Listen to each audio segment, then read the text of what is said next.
I'm delighted to be joined by Barry Gardiner. Barry, not the best day that Labour's had in this campaign. Ivan Lewis, former colleague of yours, says vote Tory. New Statesman. I mean, magazines don't come more Labour than New Statesman say they can't make a recommendation in this election. If they can't back you, why should anybody back you? Because we've got the policies that are going to make a difference in people's lives. If you look at what John McDonnell was saying today, that difference is quantified at £6,700 to the average family in this country. That is a huge difference, and that's what Labour will be putting in people's pockets. So if you want to see this country grow, if you want to see the economy grow, and you know the figures, at the moment the Tory government's been putting in 3% into infrastructure, and that's resulted in the sort of stasis in our economy that we've seen.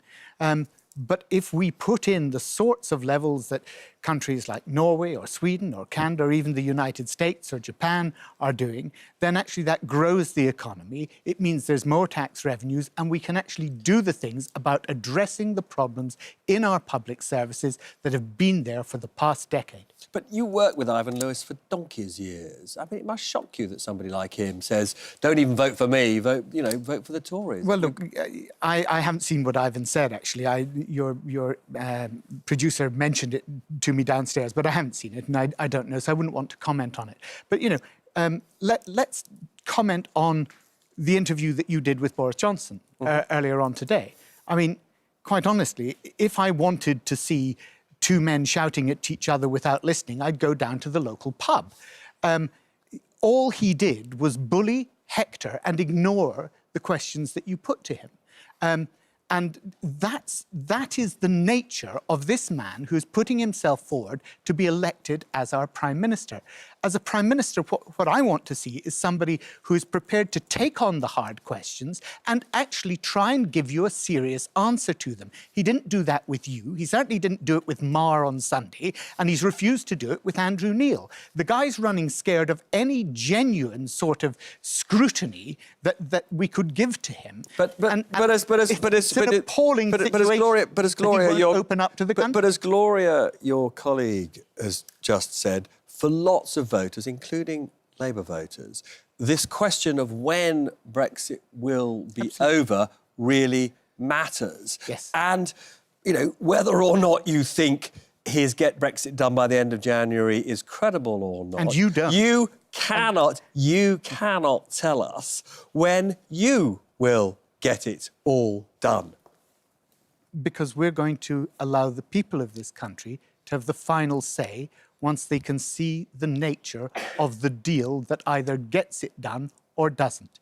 So we're the only party in this election that's saying, you, the public, you, the people, will have the final say here.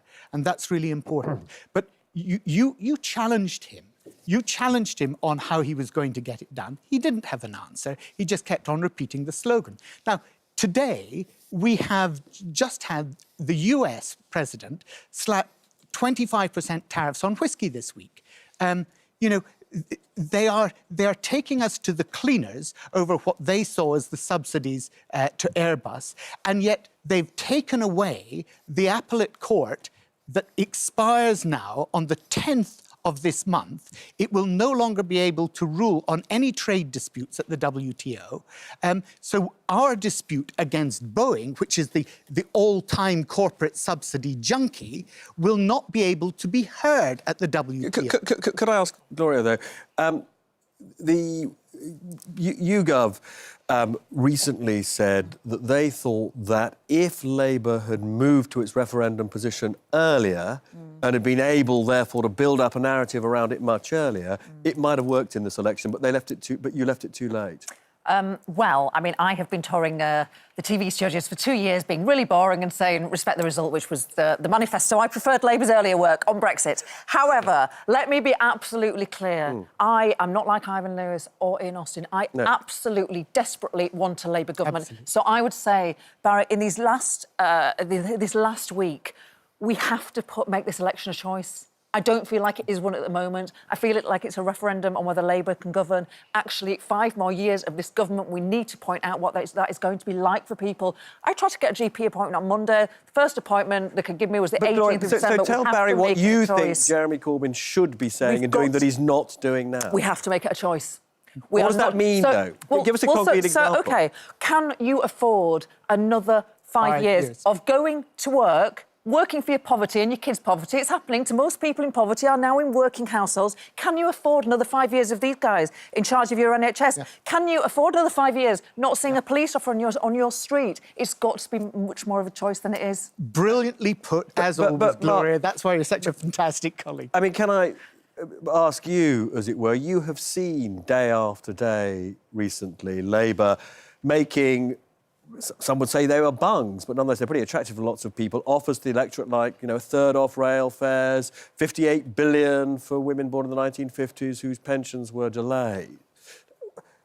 This is going to punch through, isn't it? Well, this is how they nearly bankrupted the economy last time. And with a 1.2 trillion 5-year spending spree, they'd have another go at bankrupting it. And I think people can see through it. If you're offered all of these things for free and we're told that, you know, only 5% of the population would pay any more tax, unless, of course, you're married, people can see through this. I mean, my plea would be, don't hand back the car. Do you think there is overload? No, hang on, Robert. But I'm picking up on your point. Do you think, I mean, broadly, every single day that you seem to find a new pot of money to pay for something, do you think actually credibility is being gradually eaten away on this? No, look, I don't. I think because we've costed it, we have the grey book. Have it here. I always carry it with me, as you know. We all carry it around, Barry. We all carry it around. That's 58 billion that's not in the grey book. Where does that come from? Well, as you well know, the grey book is about your current expenditure and your Dell. OK, so it's got nothing to do because it's not ongoing. 2 days later, you came up with another 60 billion. Hang on. No. Actually, John McDonnell did point out that the pensions payments would come out of current expenditure, so it should have been in the grey book. Yeah. He said that it would actually come exactly where it would come if the court case was lost by the government, from contingency and borrowing. But look, let me just pick up again on what you said. It's from Labour's magic money, what Boris Johnson said in your interview. He talked about... Oh, dear, look, frustratingly, I am being told I've got to wind up, which is very frustrating. That's it! Just 8 more sleeps till polling day. Can you stand the excitement? Not sure I can. See you next Wednesday. Bye!